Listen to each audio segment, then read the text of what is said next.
Hello friends, అందరికీ నమస్తే అండి. మీకు ఈరోజు ఒక చక్కని చిట్కా చెప్తాను. అదేంటంటే, మరి బియ్యం కడిగిన నీళ్ళు పారపోస్తున్నారా? మరి బియ్యం కడిగిన నీళ్ళు కానీ, వండినాక గంజి కానీ, అంటే వండేటప్పుడు అన్నం వండేటప్పుడు ఉడికేటప్పుడు మిగిలిన వాటర్ అది కూడా పడేస్తున్నారా? మరి అరేరే, పడేయకూడదు.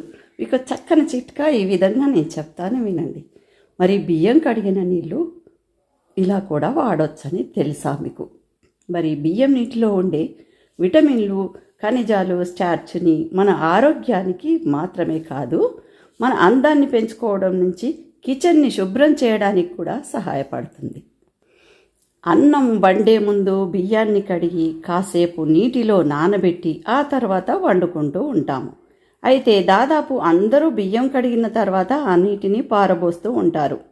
బద్ధకమో ఏదో అయి ఉంటుంది, లేదంటే ఏదో కారణం అయి ఉంటుంది. కానీ పారబోయకుండా ఉండడమే మంచిది. ఆ బియ్యం నీటిలో చాలా పోషకాలు ఉంటాయని మీకు తెలుసా? మరి బియ్యం నీటిలో ఉండే విటమిన్లు, ఖనిజాలు, స్టార్చ్ని మనం ఆరోగ్యానికి మాత్రమే కాదు, మన అందాన్ని పెంచుకోవడం నుంచి కిచెన్ని శుభ్రం చేయడానికి కూడా సహాయపడుతుంది. మరి ఈ బియ్యం నీటిని ఎన్ని రకాలుగా వాడవచ్చునో మరి తెలుసుకుందామా? బియ్యం నీటిని ఎలా వాడాలి అనేది ముందుగా తెలుసుకుందాం. మీరు ఏదైనా సూప్ లేదా గ్రేవీ కర్రీ చేస్తున్నప్పుడు అది పల్చగా మారి రుచి లేకుండా అయిపోతుంది అని మీకు అనిపించినప్పుడు ఈ బియ్యం నీటిని కూడా వాడవచ్చు. ఇలా చేయడం వల్ల ఆ బియ్యం నీటిలోని స్టార్చ్ ద్రవాన్ని చిక్కగా మారుస్తుంది, గ్రేవీ రుచిగా కూడా మారుతుంది.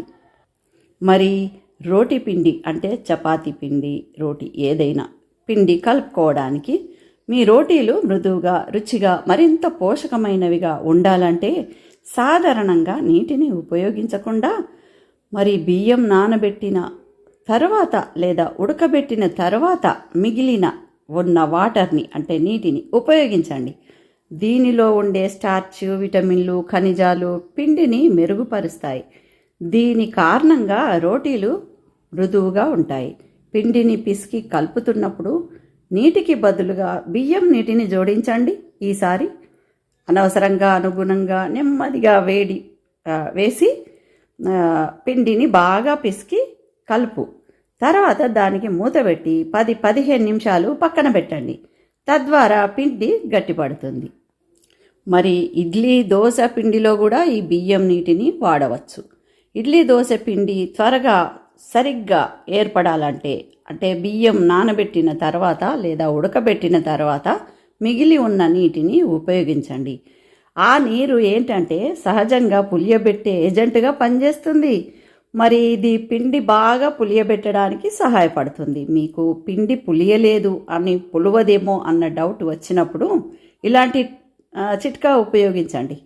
మరి ఇడ్లీ, దోశ మరింత మెత్తగా, స్పాంజిగా చేస్తుంది.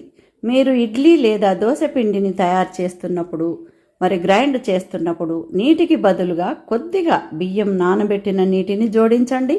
ఇలా చేస్తే పిండి బాగా పులియబడుతుంది, అంటే పులుస్తుంది.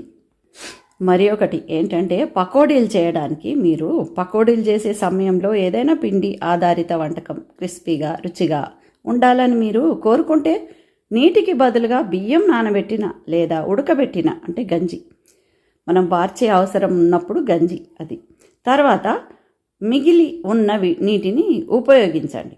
దానిలో ఉన్న స్టార్చ్ పిండి రుచి పెరగడానికి సహాయపడతాయి. మరి గిన్నెలు కడగడానికి కూడా బియ్యం నీటితో మన పాత్రలు కూడా శుభ్రం చేసుకోవచ్చు. అలా చేయడం వల్ల పాత్రలు మెరుస్తూ ఉంటాయి. మరి ఇంత మంచి చిట్కాలు మీకు తెలుసునా? మరి తెలియని వాళ్ళు మరి ఈ వీడియో చూసి తెలుసుకోండి ఎన్ని రకాల ఉపయోగించుకోవచ్చును. మరి ఈ చిట్కాలు, ఈ వీడియో నచ్చితే మీరు తప్పకుండా లైక్ చేయండి. మీరు కొత్త వారికి తెలియజేయడానికి ఈ వీడియో షేర్ చేయండి. మరి ఈ బియ్యం కడిగిన నీటిని మనం మొక్కలకు కూడా వేసుకోవచ్చు.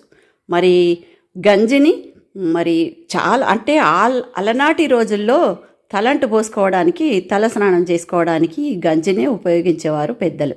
మా పెద్దల కాలము, మా కాలం కూడా మేము చూసిన రోజులు కూడా ఉన్నాయి. అయితే ఈ గంజిని తలకు షాంపూలా వాడుకోవచ్చు. మరి జుట్టు ఊడిపోకుండా మరి స్ట్రాంగ్గా కూడా ఉంటుంది. అలా ఆనాటి రోజుల్లో మేము వాడిన ఇలాంటి చిట్కాలు మరి మీకు చెప్తున్నాను. మరి గంజిని మాత్రమే తలకు వాడుకోవాలి. మరి బియ్యం నీళ్ళు అయినా పర్వాలేదు తలకు. అయితే మొక్కలకు మాత్రము బియ్యం కడిగిన నీళ్ళు మాత్రమే వేసుకోవాలి. మరి పొరపాటున గంజి నీళ్ళు వేసారు, అలా కాదు.